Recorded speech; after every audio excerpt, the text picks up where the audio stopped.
BGS ಆಸ್ಪತ್ರೆಯಿಂದ ನಟ Darshan Thoogudeep discharge ಆಗಿದ್ದಾರೆ. ಆಸ್ಪತ್ರೆಯಿಂದ ಕುಂಟುತ್ತಲೇ ಹೊರಬಂದು ಕಾರನ್ನ ಹತ್ತಿದ್ದಾರೆ ದರ್ಶನ್. ಮಗ ವಿನೀಶ್ ಹೆಗಲ ಮೇಲೆ ಕೈ ಹಾಕಿ ಆಸ್ಪತ್ರೆಯಿಂದ ಹೊರಬಂದಿದ್ದಾರೆ ದಾಸ. ಪತ್ನಿ ವಿಜಯಲಕ್ಷ್ಮಿ ಇನ್ನು ನಟ ಧನ್ವೀರ್ ಜೊತೆಯಲ್ಲಿ ತೆರಳಿದ್ದಾರೆ ದರ್ಶನ್. ಆಸ್ಪತ್ರೆಯಿಂದ ನೇರವಾಗಿ ವಿಜಯಲಕ್ಷ್ಮಿ ಮನೆಗೆ ತೆರಳಿದ್ದಾರೆ ದರ್ಶನ್ ಅವರು. ಹೊರಕೆರೆ ಹಳ್ಳಿಯಲ್ಲಿರುವಂತಹ ಪತ್ನಿ ವಿಜಯಲಕ್ಷ್ಮಿ ಅವರ ಅಪಾರ್ಟ್ಮೆಂಟ್ಗೆ ತೆರಳಿದ್ದಾರೆ. ಬೆನ್ನು ನೋವಿನ ಸರ್ಜರಿಗೆ ಬಿಜಿಎಸ್ ಆಸ್ಪತ್ರೆಗೆ ದಾಖಲಾಗಿದ್ರು ದರ್ಶನ್ ಅವರು. ಇನ್ನು ಆಪರೇಷನ್ ಮಾಡಿಸದೆ ಆಸ್ಪತ್ರೆಯಿಂದ ಮನೆಗೆ ವಾಪಸ್ ಆಗಿದ್ದಾರೆ. 1.5 ತಿಂಗಳ ಬಳಿಕ ಆಸ್ಪತ್ರೆಯ ವಾಸವನ್ನ ಮುಗಿಸಿ ಮರಳಿದ್ದಾರೆ ದರ್ಶನ್ ಅವರು. ಆರ್ಆರ್ ನಗರ ನಿವಾಸಕ್ಕೆ ತೆರಳದೆ ಪತ್ನಿ ಮಗನ ಜೊತೆ ತೆರಳಿದ್ದಾರೆ ದರ್ಶನ್ ಅವರು. ರೇಣುಕಾಸ್ವಾಮಿ ಕೊಲೆ ಪ್ರಕರಣದಲ್ಲಿ ನಟ ದರ್ಶನ್ ಅವರು A2 ಆರೋಪಿ. ಈ ಪ್ರಕರಣದಲ್ಲಿ ದರ್ಶನ್ ಅವರಿಗೆ ಕೋರ್ಟಿನಿಂದ ರೆಗ್ಯುಲರ್ ಜಾಮೀನು ಸಿಕ್ಕಿದೆ. ಆದರೆ ಜಾಮೀನು ಸಿಕ್ಕಿದ್ರೂ ಕೂಡ ದರ್ಶನ್ ಅವರು ಕೆಂಗೇರಿಯ ಬಿಜಿಎಸ್ ಆಸ್ಪತ್ರೆಯಲ್ಲಿ ಚಿಕಿತ್ಸೆಯನ್ನ ಪಡಿತಾ ಇದ್ರು.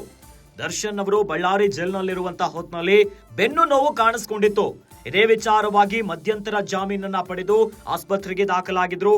ಆಸ್ಪತ್ರೆಯಲ್ಲೇ ಚಿಕಿತ್ಸೆಯನ್ನ ಪಡಿತಾ ಇದ್ರು. ಈಗ ಬೇಲ್ ಸಿಕ್ಕಿದೆ ದರ್ಶನ್ ಅವರಿಗೆ. ನೇರವಾಗಿ ಬಿಜಿಎಸ್ ಆಸ್ಪತ್ರೆಯಿಂದ ದರ್ಶನ್ ಅವರು ಕುಂಟುತ್ತಲೇ ಹೊರಬಂದು ಕಾರನ್ನ ಹತ್ತಿ ಮನೆಗೆ ತೆರಳುತ್ತಿದ್ದಾರೆ. ಮಗ ವಿನೀಶ್ನ ಹೆಗಲ ಮೇಲೆ ಕೈ ಹಾಕಿ ಆಸ್ಪತ್ರೆಯಿಂದ ಹೊರಬಂದಿದ್ದಾರೆ.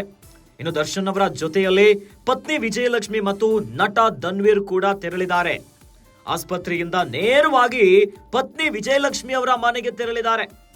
ಹೊರಕೆರೆ ಹಳ್ಳಿಯಲ್ಲಿರುವಂತಹ ಪತ್ನಿ ವಿಜಯಲಕ್ಷ್ಮಿ ಅವರ ಅಪಾರ್ಟ್ಮೆಂಟ್ಗೆ ಹೋಗಿದ್ದಾರೆ. ಆರ್ಆರ್ ನಗರದಲ್ಲಿರುವಂತಹ ದರ್ಶನ್ ಅವರ ಮನೆಗೆ ಹೋಗಲಿಲ್ಲ. ಆಸ್ಪತ್ರೆಯಿಂದ ಡಿಸ್ಚಾರ್ಜ್ ಆಗ್ತಿದ್ದಂತೆ ನೇರವಾಗಿನೇ ಪತ್ನಿ ವಿಜಯಲಕ್ಷ್ಮಿ ಅವರ ಅಪಾರ್ಟ್ಮೆಂಟ್ಗೆ ಹೋಗ್ತಿದ್ದಾರೆ. ಇನ್ನು ಅವರ ಜೊತೆಯಲ್ಲಿ ನಟ ಧನ್ವೀರ್ ಕೂಡ ಸಾಥನ ಕೊಡ್ತಿದ್ದಾರೆ. ಈ ಪ್ರಕರಣದಲ್ಲಿ ದರ್ಶನ್ ಅವರಿಗೆ ಬೆನ್ನು ನೋವು ಆಗಿತ್ತು. ಬಳ್ಳಾರಿ ಜೈಲಿನಲ್ಲಿರುವಂತಹ ಹೊತ್ತಿನಲ್ಲಿ ಆಗ ದರ್ಶನ್ ಅವರು ಮಧ್ಯಂತರ ಜಾಮೀನನ್ನ ಪಡೆದಿದ್ರು. ಮಧ್ಯಂತರ ಜಾಮೀನನ್ನ ಪಡೆದ ತಕ್ಷಣವೇ ಆಸ್ಪತ್ರೆಗೆ ದಾಖಲಾಗಿದ್ರು. ಆಸ್ಪತ್ರೆಯಲ್ಲಿ ಚಿಕಿತ್ಸೆಯನ್ನ ನೀಡಲಾಗ್ತಿತ್ತು. ಆದರೆ ಸರ್ಜರಿ ದರ್ಶನ್ ಅವರಿಗೆ ಆಗ್ಲಿಲ್ಲ. ದರ್ಶನ್ ಅವರಿಗೆ ಅತ್ಯಂತ ವೇಗವಾಗಿ ತುರ್ತು ಪರಿಸ್ಥಿತಿ ಇದೆ, ಬೆನ್ನು ನೋವಿಗೆ ಸರ್ಜರಿ ಆಗ್ಬೇಕನ್ನೋ ಕಾರಣದಿಂದ ಮಧ್ಯಂತರ ಜಾಮೀನನ್ನ ಪಡೆದಿದ್ರು. ಆದ್ರೆ ಅವರ BP ವೇರಿಯೇಷನ್ ಕಾರಣದಿಂದಾಗಿ ಆಪರೇಷನ್ ಮಾಡ್ಲಿಕ್ಕೆ ಆಗ್ತಾ ಇಲ್ಲ. ಯಾವಾಗ BP ನಾರ್ಮಲ್ ಆಗುತ್ತೆ ಆಗ ಆಪರೇಷನ್ ಅನ್ನ ಮಾಡ್ತೀವಿ ಅಂತ ಸ್ವತಃ ದರ್ಶನ್ ಪರ ವಕೀಲರಾಗಿರುವ CV ನಾಗೇಶ್ವರ್ ಅವರು ಕೋರ್ಟ್ಗೆ ತಿಳಿಸಿದ್ರು. ಈಗ ದರ್ಶನ್ ಅವರಿಗೆ ರೆಗ್ಯುಲರ್ ಬೇಲ್ ಸಿಕ್ಕಿದೆ.